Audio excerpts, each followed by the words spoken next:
કેમ છો બાળ મિત્રો? આજે આપણે બકરીબેનની વાર્તા સાંભળીશું. વાર્તાનું શીર્ષક છે સમજુ બકરીઓ. એક ગામ હતું.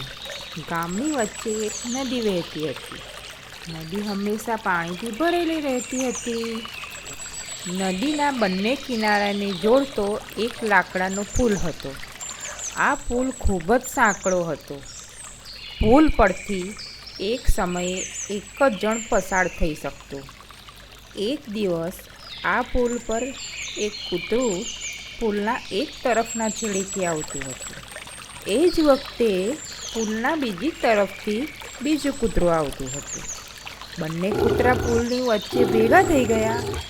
બંને સામસામેના કિનારે પહેલાં પહોંચવા માટે ઝઘડવા લાગ્યા. એક પણ કૂતરો પાછો ખસવા તૈયાર ન હતો. બંને એકબીજાને મારામારી કરવા લાગ્યા. તેમનું ધ્યાન રહ્યું નહીં ને બંને નદીના ઊંડા પાણીમાં જઈને પડ્યા. પાણીનું વહેણ ઘણું હતું એટલે બંને કૂતરા પાણીમાં તણાઈ ગયા. પોતાના અણસમજુ અને ઝઘડાખોર સ્વભાવને કારણે બંને કૂતરા પાણીમાં ડૂબી ગયા.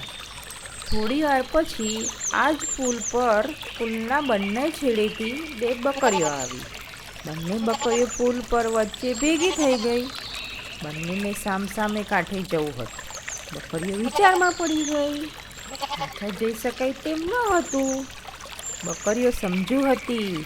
તે ગભરાઈ નહીં અને તે લડી ઝઘડી પણ નહીં. એક બકરી નીચે બેસી ગઈ.